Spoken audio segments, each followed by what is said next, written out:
my role there is basically to, first of all, as a fundraiser, so to find the funds for our projects around New South Wales and around the country, actually. And the second part of my job is as a community projects manager as well, so to help the community to create programs. It could be around young people, alcohol issues, it could be an Indigenous program for young Indigenous people. There's a whole load of different things that's kind of involved in that. Talking with the pollies about youth issues. So it's a varied role. It's also working with a team here. I've got a great team, young team that I work with that help me get projects up and running. And the latest of those projects is the Street University. How did you initially become involved with the foundation? Was it sort of a family thing, given that your grandfather did establish the foundation? I guess that's an easy way of looking at it. Obviously, growing up in a family that have always done these things, it just felt right for me. And I didn't start off as development manager. The first job I had was 12 years old, sweeping the attic, and at that stage I was only 3 or 4 staff members at the foundation. And now, about 15 years later, there's 160 around the state. So it's a large organisation, and certainly I have the least sexiest job in here, trying to raise the money for it, because it's hard to find someone who is really believes that a young person with drug and alcohol problems is something they should put their money towards, when you've got all sorts of issues that are affecting people. Like, there's, our world, there's enough misery to go around. I guess you'd say it's fair enough to say that I'd got involved because of the family, but something inside me makes me want to do it. I mean, there are plenty of other jobs out there that pay better and are probably involve less suffering. Over your years as a development manager, you said you've been responsible for many numerous projects. I'll just name a few if I can. The Ted Knott Foundation has residential programs for adolescents coping with drug and alcohol-related difficulties.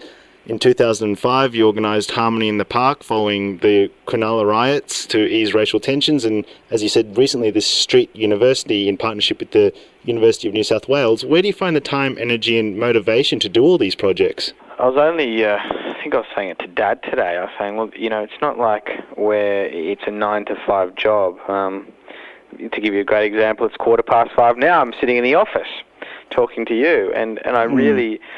you have to be dedicated to do something like that. I find my time only through the fact that, it's about spending your weekends doing stuff like that. I mean, the Harmony in the Park, we really had to kind of throw it together after hours and on the weekend, and, had to try and raise the money and to put all that together and get the 2,000 people down there. And that wasn't just me by myself. There's quite a few young people who were working on that. And you have to really believe in that it's going to make a difference. Otherwise, it can just eat you up really quickly and you can burn out quickly. I say to people, look, I've got my fingers in all these different pies and I'm really bad at it. I mean, I'm a jack of all trades, master of none. And, my mantra is, I do all of these things, right?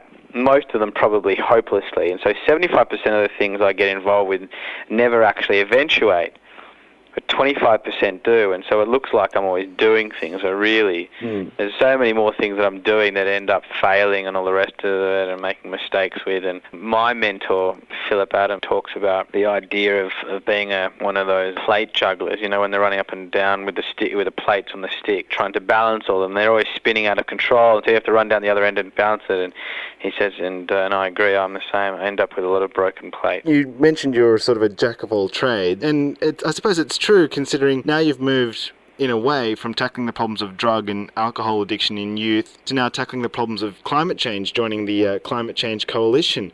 What initially made you interested in dealing with the problem of climate change? Again, this was me on my holidays speaking to a friend about maybe doing some sort of publication around alternative energy, and we said, well, maybe we should get the word out there on how important solar is. And I had heard that Patrice was running for the coalition. We talked about speaking to her, and she said to me, well, you're doing all of these other things, why don't you join me and run on the ticket? And I thought, I really don't know what that means. And then she said, well, how, you could even get up.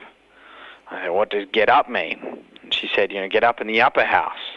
And I said, oh, okay, that sounds good. Yeah, I like that. And got down off the phone and then went and spoke to another friend and I said, please tell me more about what the upper house is. Because it was really, I mean, as a young person, so many people are asking me about all of it, We know the upper house is somewhere in Parliament, but how does it work? And so effectively, that's how it came about, very haphazardly, and I'm constantly confessing my naivety to the whole political process. But, you know, if someone else believes I can make a difference, then hell yeah, I'm in. So you sort of stumbled your way into politics, so to speak? Yeah, not even so to speak. I really did, yeah. How does running as a candidate for the Climate Change Coalition differ from, say, if you were running for an environmental party like the Greens, as a very, very obvious example? The main difference would be that I'd say a lot of Greens are in it because they've been involved for a long time with those issues. They might be environmentalists, and it's a career, really. You know, they've been doing it for a long time, and some of them are career politicians. The coalition isn't. It's a group of people who've come together and said, we've got to do something about this now. There's a huge groundswell around climate change, and we can all use that to our advantage. And we've got to, you know, it's made up of all sorts of people from different parts of different sectors. So I'm coming from a social justice point of view. Patrice has been involved with, you know, running an organic farm and an environmentalist and bringing down the coal mines. There's Michael Kiley, who's a farmer. There's Alicia, who has a house that, you know, has its own energy sources. So it's a sustainable house. So you've got all of these people who have an interest in it, but aren't interested so much in a political career. And as I said, I never was, and I did, you know, I stumbled into it because Patrice asked me and told me that she thought it would be a good idea. With us, it's like, well, hold on a second. This is a matter that everyone has to be involved with. It's a crisis that humanity have never faced before. In the history of mankind, our Earth is on the brink of destruction, and it sounds apocalyptic. And some politicians like Malcolm Turnbull have been using that word. It's no gore apocalypse. But it is a real danger, and it is serious, and it is a reality. And my point from a social justice point of view is saying, for you and I, when we reach middle age, what will our water taste like? Will we have water at all? Will we be able to go and have a surf at the beach? Will there be a beach? Where are these water levels going to rise to? So it's looking at how our quality of life will be affected, and will we be alive at all. Say you are successful in your bid to enter the upper house. What do you believe you will bring to the New South Wales Parliament? I think the most important thing that I could possibly focus on is making sure that policies that are passed are in line with minimising climate change, if not totally stopping it. I think it's making sure that everything we do is environmentally sound, and from my point of view, a social justice point of view, making sure that everything is just for all people. But most importantly, from my perspective, I'm interested in making sure that young people are going to be heard in this debate. I'm sick of us having to put all of our energies together to go and, you know, do anti-war marches or harmonies in the park and politicians not listening. I'm interested in us being able to shake things up and saying, guess what, you've been talking about for a long time a transfer of wealth to young people and a transfer of power, and I'm there to make sure it happens. Well, it sounds like quite a vision to have. Matt Noffs, thank you very much for speaking to us here on Panorama, and all the best for the New South Wales elections in March. Cheers, mate.